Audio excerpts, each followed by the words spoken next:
The stimulus just keeps rolling in, and we're right here with you guys to give you the latest, most accurate $2,000 fourth stimulus check update and important U.S. headlines, the official end to 20 years of the U.S. war in Afghanistan, and how this could mean a fourth stimulus check for us. Washington Post reports CIA Director William Burns secretly met with the Taliban's leader in Kabul yesterday, the highest level face-to-face encounter between the Taliban and the Biden administration since the militants seized Kabul. But one decorated Navy SEAL going viral with the message that he would deliver if he were President Biden. Listen. The next 48 hours, America will be in control of most major airports in Afghanistan. Any resistance we meet from the Taliban or otherwise when we seize these airports will be destroyed completely and without mercy.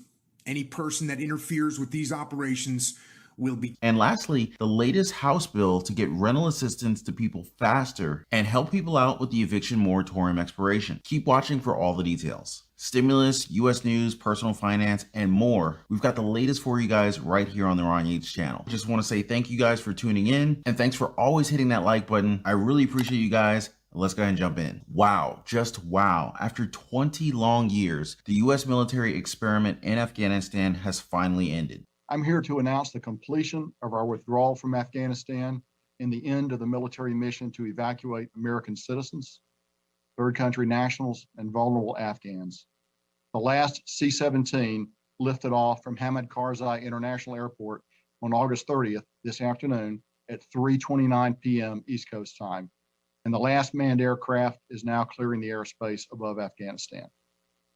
We will soon release a photo of the last C-17 departing Afghanistan with Major General Chris Donahue and the U.S. Ambassador to Afghanistan, Ross Wilson, aboard.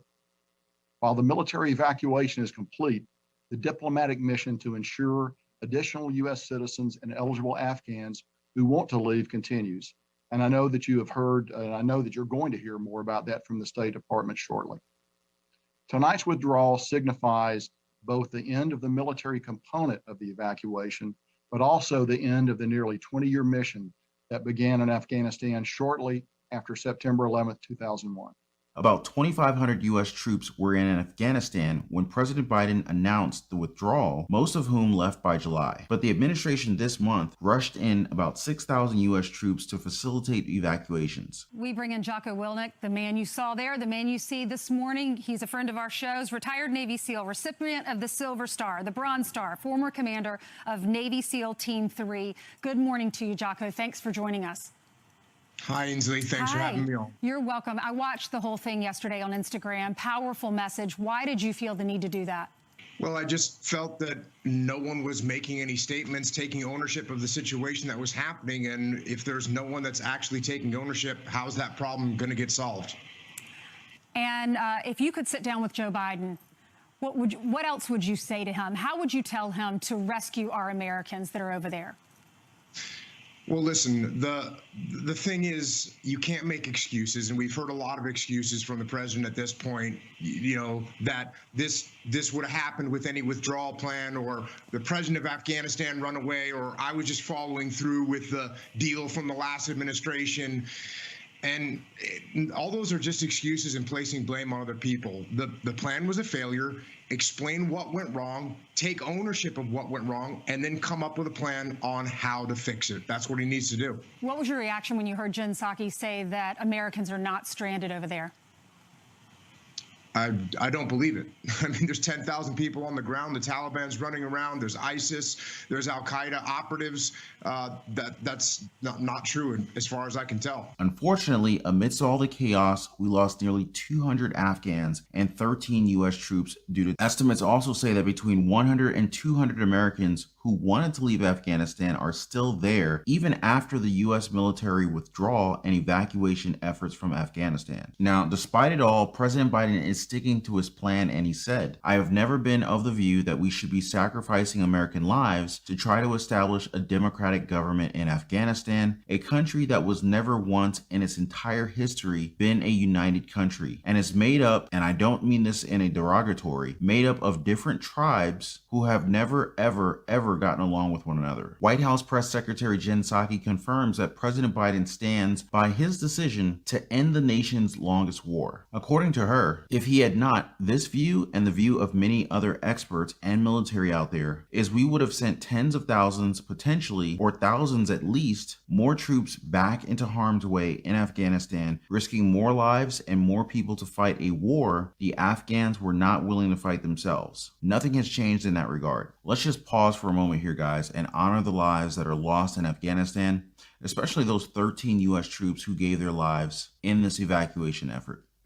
Billionaire investor Warren Buffett also touched on the Afghan situation and said that the luck in birth played a huge role in his billion-dollar success. More importantly, he also pointed out how this further underlines the need for billionaires and other rich people to pay higher taxes for more government stimulus. Buffett mentioned how he and his business partner Charlie Munger won the lottery by being born white, smart, able-bodied, male, and in America. He said, "When we were born, the odds were over 30-1 against being born in the United States. Just winning that portion of the lottery, enormous plus." He said we wouldn't be worth a damn in Afghanistan. We'd be giving talks, nobody be listening. Terrible. He also said the market system rewards me outlandishly for what I do, but that doesn't mean I'm any more deserving of a good life than a teacher or a doctor or someone who fights in Afghanistan. And that's why he's all for sharing the jackpot by pushing for higher taxes on the rich. According to Buffett, raising billionaires' taxes is the best way to help a guy who is a wonderful citizen but just doesn't have the market skills. Buffett also previously suggested that Congress expand income tax credits for low-income Americans, raising taxes on high earners in the process. These tax hikes are also a topic of debate in the coming $3.5 trillion stimulus package. So if we have actual billionaires on our side, then we shouldn't have any problem raising those wealth and corporate taxes and eventually having the Congress wiggle room to add those fourth stimulus checks into the mix. But what do you think, guys? Should we tax the rich to feed the poor? I think you're with me on this one, and it makes a whole lot of sense here to do it. Am I right? Just hit me up in the comments down below. Let me know what you think. Now, speaking of the rich, my family and I have been studying what the rich are doing and have been doing during times of crises. They tend to follow certain key indicators which allow the rich to keep getting richer while the poor keep getting poorer. Economists around the world have been hinting toward an overdue financial collapse that would bring a new world order. You do not want to be unprepared when a crisis happens. I myself, along with others, are taking steps to prepare. Click the link down below to claim your free financial crises preparation guide so that you can see exactly what millionaires have shared with us on how they are preparing so that we can be ready. Just click the link down below to claim your free financial crisis guide or go to bigeconomicalerts.com/reset. And we are definitely not alone here in this thinking, guys. 83 millionaires have already signed an open letter for calling on governments to impose higher taxes on the wealthy to help fund the recovery from the huge debt was owed to those working on the front line and highlighted that essential workers were grossly underpaid for the burden that they carry. They warned of the need to rebalance our world before it's too late. There will not be another chance to get this right. Unlike tens of millions of people around the world, we do not have to worry about losing our jobs, our homes, or our ability to support our families. The signatories continued, adding that they were also much less likely to be victims of this health emergency. Some big names include Bill Gates. In a post on his blog, Gates notes, Gates advocated for higher estate taxes. We've updated our tax system before to keep up with changing times, and we need to do it again, starting with raising taxes on people like me. Former Starbucks CEO Howard Schultz, granddaughter of the Walt Disney Abigail Disney, billionaire financier George Soros signed the letter with his son Alexander Soros. Michael Bloomberg even ran with a raising taxes on the wealthy platform in his 2020 presidential campaign. To add to our point, an org fighting for fair taxes showed just how billionaires could contribute to make the $3.5 trillion stimulus package. Breaking: America's 708 billionaires are now worth $4.8 trillion collectively after gaining $1.8 trillion, up 62% during the wealth growth alone could pay for over half of the Democrats' $3.5 trillion budget plan. Don't tell us we can't afford to invest in working families. This shows that billionaires could pay for more than half of the $3.5 trillion package just by giving up their wealth gains during the loan. That is literally just the last 18 months of their wealth. To be clear, We're comparing 17 months, just a little over a year really, of these 708 people's wealth gains to years and years of American people's sick and medical leave, tax credits, and expanded Medicare. I mean, come on. Even these billionaires themselves point out that they need to be taxed more. They're asking for it. Might as well take them up on the offer. Now, aside from billionaires, some lawmakers are seeing this U.S. Army withdrawal as an opportunity to lower the country's defense budget to boost our stimulus. Sounds pretty good though. A group of 50 House Democrats wrote a letter in March urging President Biden to significantly slash the more than $700 billion Pentagon budget. Their letter said, while we are heartened that the administration is not contemplating expanding the Pentagon's already inflated budget, our new Democratic majorities in Congress, along with your administration, should go further. Rather than requesting a flat Pentagon budget, we urge you to seek a significantly reduced Pentagon top line. Fast forward to the present, we have Congress divided on this one. The House Armed Service Committees will weigh in on President Biden's $715 billion Pentagon budget proposal this week when it debates annual defense policy legislation. So far, the Democratic majority is divided while party leaders aren't sure that they can hold back the strong partisan drive to raise defense spending even more. This is when I took a moment to ask, why is this happening? Then it hit me. Who could be profiting from all this war spending? Hold on to your seats, guys, as this is going to get crazy. A recent report from investigative journalism platform Sludge showed that since the U.S. military actions in Afghanistan were authorized in September 2001, the stocks of top 5 defense companies have risen in value by an average of nearly 900%, strongly outperforming the S&P 500 index. Among those who have benefited from investments in the stocks are nearly 4 dozen members of Congress, the people who approve the funding of the contracts that make up the bulk of the company's revenues. To be specific, 47 members of Congress and their spouses hold between $2 million and $6.7 million worth of stock in companies that are among the top 100 defense contractors. Now, of course, we want to know who these people are. So here's a quick list. John Boozman, Roy Blunt, Shelley Moore Capito, Tom Carper, Susan Collins, Bill Hagerty, John Hickenlooper, Gary Peters, Tina Smith, Tommy Tuberville, Sheldon Whitehouse, and 36 House representatives. Bottom line, we have lawmakers who take part in deciding where our money goes, but they're also showing a clear conflict of interest in deciding how much money to put into war. This is happening at the same time that we're hearing lawmakers saying that there's just not enough money for paid sick and medical leave, tax credits, expanded Medicare, and a 4th stimulus check.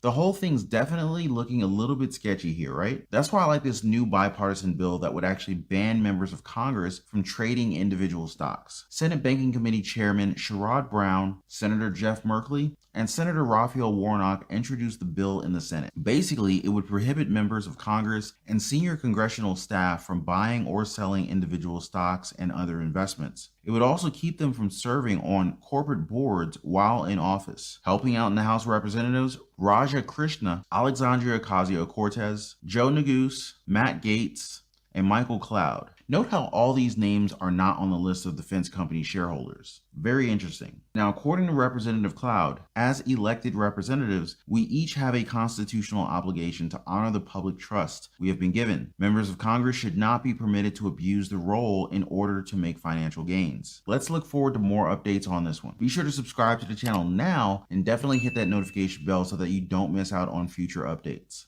/reset. Breaking news on rental assistance and the eviction moratorium. House Speaker Nancy Pelosi is throwing support behind legislation aiming to expedite federal rental aid to tenants and landlords. This is right in the middle of the eviction crisis happening right now. That after the Supreme Court decision late Thursday is that it caused a lot of confusion, questions, and real concern. And so Congress authorized $46 billion in rental assistance, and just a fraction of that has actually been distributed. Just 11% or $5 billion of that federal aid has actually been distributed by state and local governments after Congress approved it. And people really need this money. And census estimates show that as many as 1.2 million households say they're very likely to face eviction in the next 2 months. And more than 8 million people say that they're behind on rent. And so, however, the ruling doesn't mean that renters in states without protections will be evicted from their home immediately.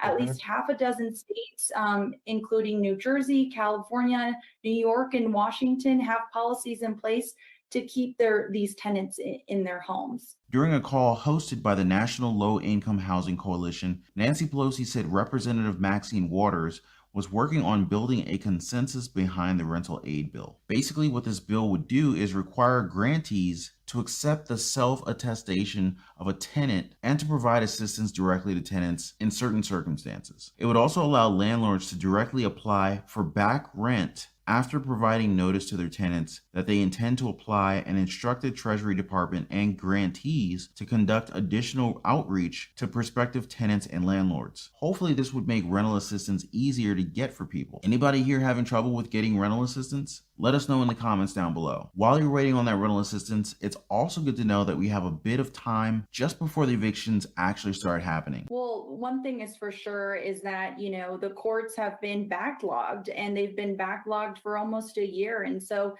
I'm hearing from both sides, the tenant and the landlord, that they that the filings are just it's going to take longer than usual. So you won't really be, like I said, evicted immediately from your home, but it really comes down to that federal assistance that is, taking a really long time to roll out. And these renters are applying for this assistance, but it's really it's not really handed to them yet. And so I think that's what the biggest bottleneck is for them, and a headache for both sides, right? Because they're both applying for this assistance, and it's not really going through. Yeah, I think the fascinating thing, the most shocking thing there, only 10% of that $47 billion you mentioned allocated there from the Treasury Department, only 10% tapped to help in all this, just kind of speaks to how hard it's been to kind of get the support where it needs to go. But Danny Romero, I appreciate you bringing us that. That's why the White House and Congress are rushing to beat these eviction proceedings. White House Press Secretary Jen Psaki said in a statement after the Supreme Court ruling that President Biden is once again calling on all the entities that can prevent evictions, from cities and states to local courts, landlords, cabinet agencies, to urgently act to prevent evictions. Progressives Ayanna Pressley, Cori Bush, Jimmy Gomez, and Alexandria Ocasio-Cortez led more than 60 House Democrats on Friday for a call for an ambitious legislative solution from House Speaker Nancy Pelosi and Senate Majority Leader Chuck Schumer. Their letter said, "We implore you to act with the highest levels of urgency to advance a permanent legislative solution in a must-pass legislative vehicle in order to extend the life-saving federal eviction moratorium for the duration of the deadly global health crisis." Our House hero, Representative Cori Bush, is also on the job. To the American people right now who are facing eviction, let me just say, it's a travesty and it's a political failure what is happening to you right now. I know what you're living through. I understand that moment by moment feeling, what those thoughts are like. I know that fear of uncertainty, and I know that fear of who speaks for me in this moment. Well, let me say this. Congresswoman Cori Bush is speaking for you. I won't rest. My team won't rest. And those that we're working with in Congress, we won't rest until we make sure that you have a safety in your homes. It's not okay. It's unjust and it's unfair what's happening to you. Remember, guys, it was Representative Cori Bush who spearheaded a sit-in on the steps of the Capitol. She personally stayed on the Capitol steps for 5 straight days until President Biden and the CDC released that new moratorium. Now Bush is saying that Congress could pass a bill to extend the eviction moratorium through December 31st, or could pass legislation to give the Department of Health and Human Services the legal authority to address the eviction crisis. Like we always say here, poverty is a policy choice, and so is stimulus. And that's why we're doing our part to keep you guys informed on all this stuff. Share this video with your friends and your loved ones on social media so that they can also get the stimulus and eviction moratorium information too. You just never know who could use the help in keeping their lights on at this very moment. Am I right, guys? So just click that share button right now. We also have a whole lot more stimulus in our channel playlist section. We organize your favorite stimulus programs there. We've got Social Security, rental assistance, student loan forgiveness, and even credit score hacks. Now you don't have to miss one single update on your favorite stimulus. Oh, and there's also that special report on gold investments. Grab your free copy in the pinned comment section down below. It's exactly what you need to get started on your financial freedom journey. I hope you guys caught all of our stimulus news headlines today. We covered the $2,000 fourth stimulus check, the official end to the 20 years of the U.S. war in Afghanistan, how this could mean a fourth stimulus check for us, and lastly, the latest House bill to get rental assistance to people faster and actually help people out with the eviction moratorium expiration. Economists around the world have been hinting toward an overdue financial collapse that would bring a new world order. You do not want to be unprepared when a crisis happens. I myself, along with others, are taking steps to prepare. Click the link down below to claim your free financial crisis preparation guide so that you can see what millionaires have shared with us on how they are preparing so that we can be ready. I appreciate you guys for tuning in, and an even bigger thank you guys for always lighting up that like button, and I'll see you guys on the next one. Take care. See you guys on the next one. Take care. See you guys on the next one. Take